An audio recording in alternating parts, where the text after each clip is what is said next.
بسم الله الرحمن الرحيم والصلاة والسلام على رسول الله الأمين. السلام عليكم ورحمة الله تعالى وبركاته. الليلة إن شاء الله في المحاضرة رقم 5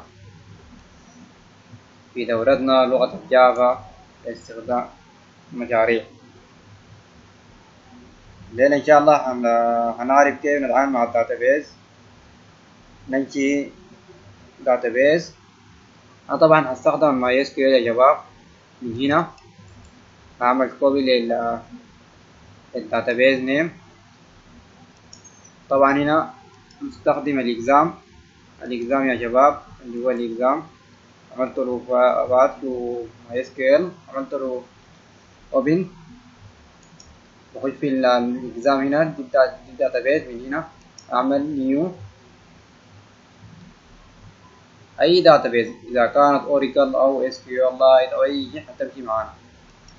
هنا مثلا أعمل بيست بنك سوين، الداتابيس اسمها شنو؟ بنك سوين UTF، الترميز UTF،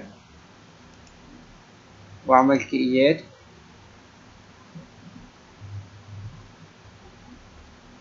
أنشئ يا شباب أول تيبل عندي اللي هو أكاونت. عاوز أنشئ الأكاونت مثلا. الأكاونت من هنا يا شباب عندي كم؟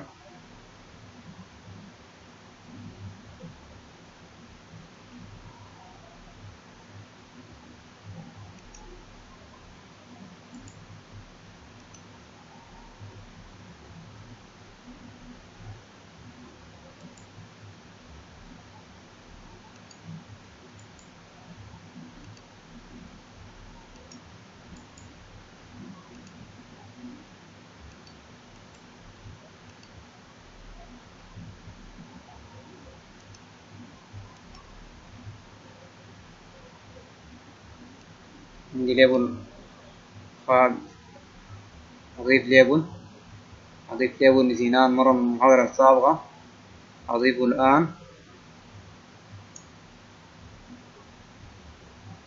هنا تكست فيلد،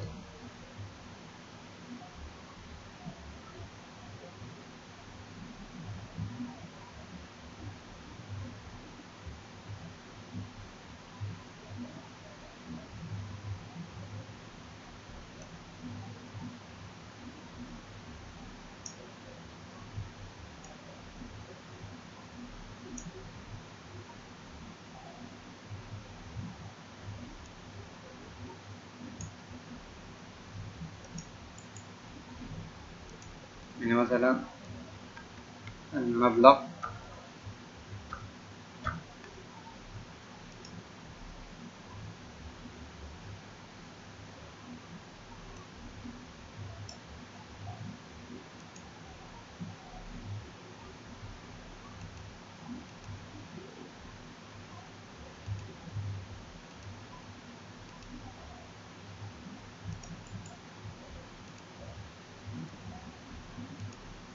تمام يا شباب تمام.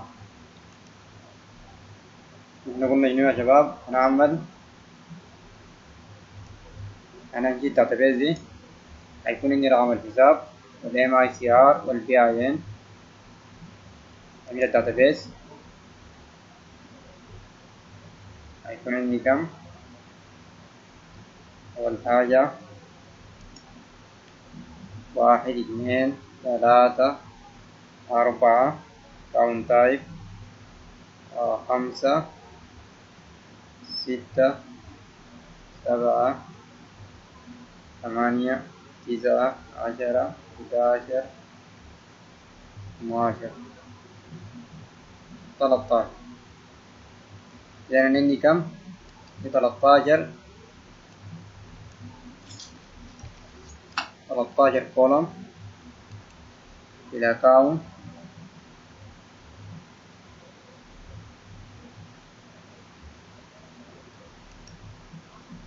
مثلا هنا ACC account number، وهيكون integer name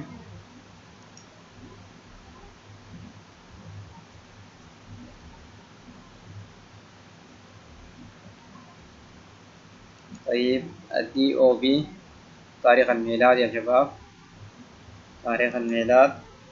عندي الBIN وهذا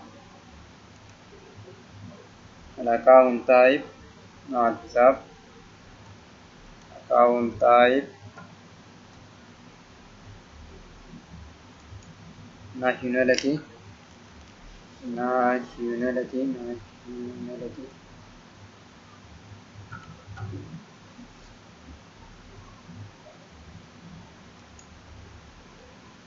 عندي تاني MICR number اللي هو بتاع البنك MICR number.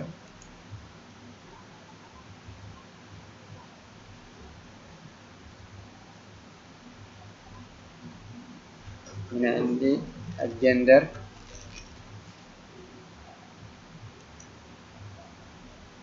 عندي الموبايل، رقم الموبايل، عندي الأدرس العنوان، بعد security question.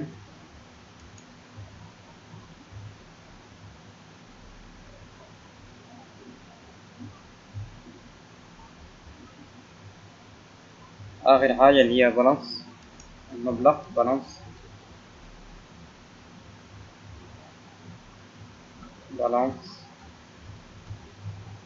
اللي هي انتجر، والسكيورتي اللي هتكون بارشار مثلا 255،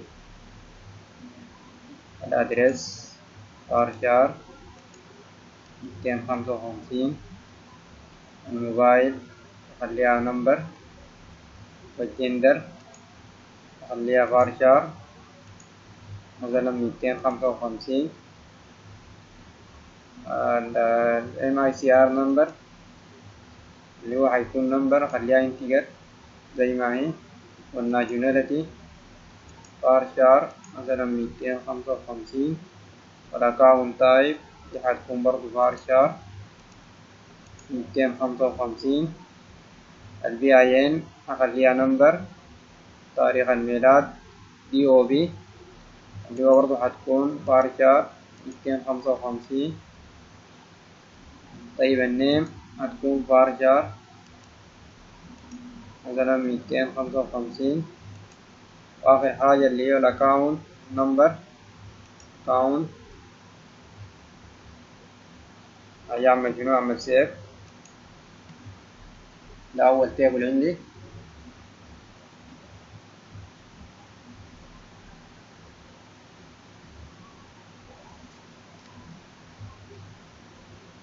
تاني تيبل يا شباب عندي نيو تيبل جديد،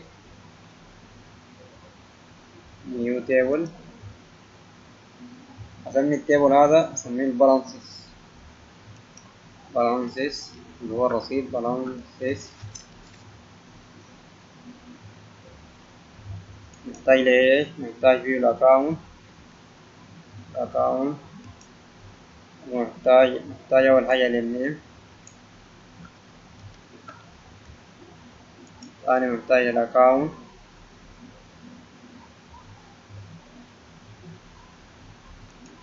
MICR نمبر،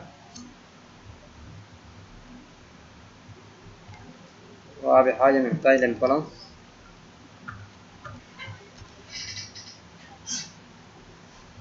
طيب النيم أخليها بارشار 255، أكاونت زي ما هي، MICR انتجر، والبالانس انتجر.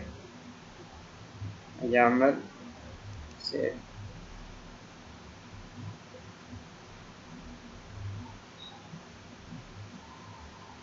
طيب تمام، إنشاء 2 تيبل. بعدها يا شباب مثلا صفحة اللوجن أنا عاوز أعمل شنو؟ إنشاء حساب. مجرد ما أعمل إنشاء حساب توديني لشنو؟ توديني الأكاونت. دي أعملها كيف؟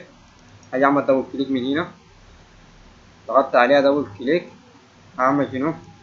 أول خطوة عندي هاجي أعمل set feasible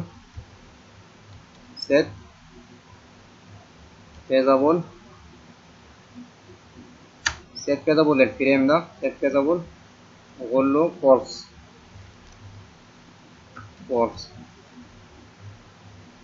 بعد ما عملت set feasible هيوديني وين؟ هنشي object، هنشي create object جديد من الاكونت يا شباب. account هنشي منه object، account هنشي object من الاكونت دي يا شباب.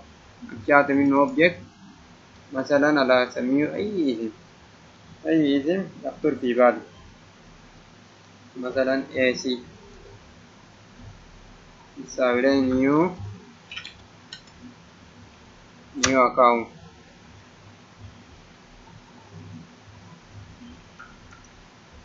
مثلا AC اقول له ايش؟ set feasible، اخليها شنو؟ ترو، اخليها ترو سيف وشوف الشغل بتاعي. طيب بعد ما عملت سيف ممكن اعمل من هنا، اعمل رن وشوف الشغل بتاعي كيف. اعمل رن لللوجن.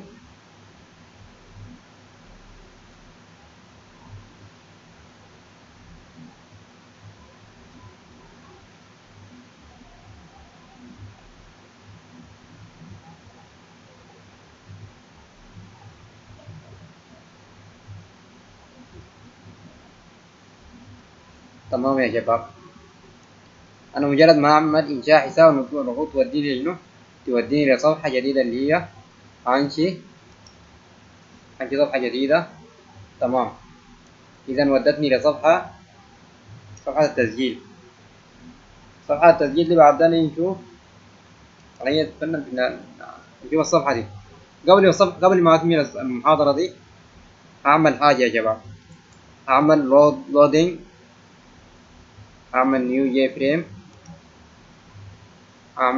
جي فريم، مثلا اخليها لودينج، اقول له لودينج واقول له فينيش، اللودينج دي معناته شنو؟ هيكون فيها جي بروجريس، هيكون فيها ايش يا شباب؟ هيكون فيها جي بروجريس.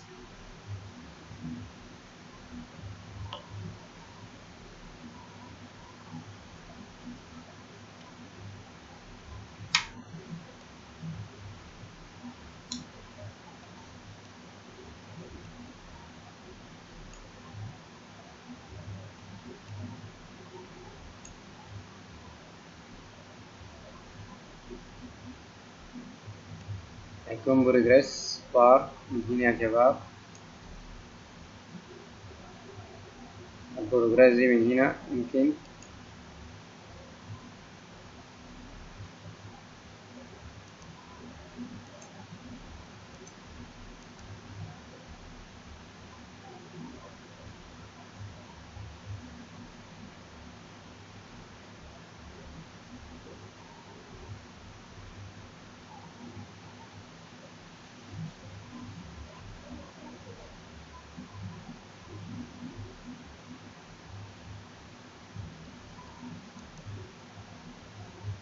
تمام. إذا ظهر هنا عندي البروجريس يا شباب، البروجريس ظهر عندي من هنا. إذا مجرد ما يعمل لودينج هيحصل شنو؟ هيحصل بروجريس للداتا دي. تمام.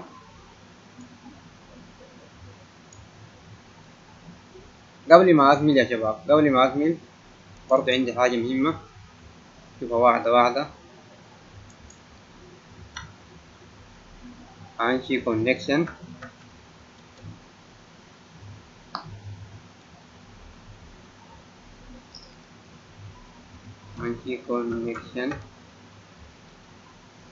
كون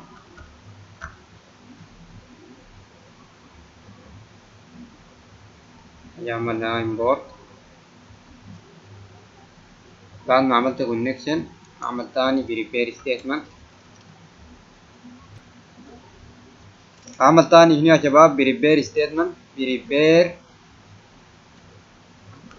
بريبير ستيتمنت. استخدم بريبير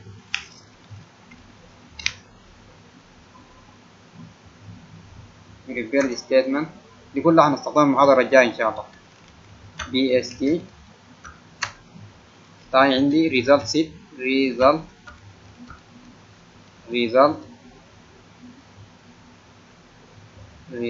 set RS.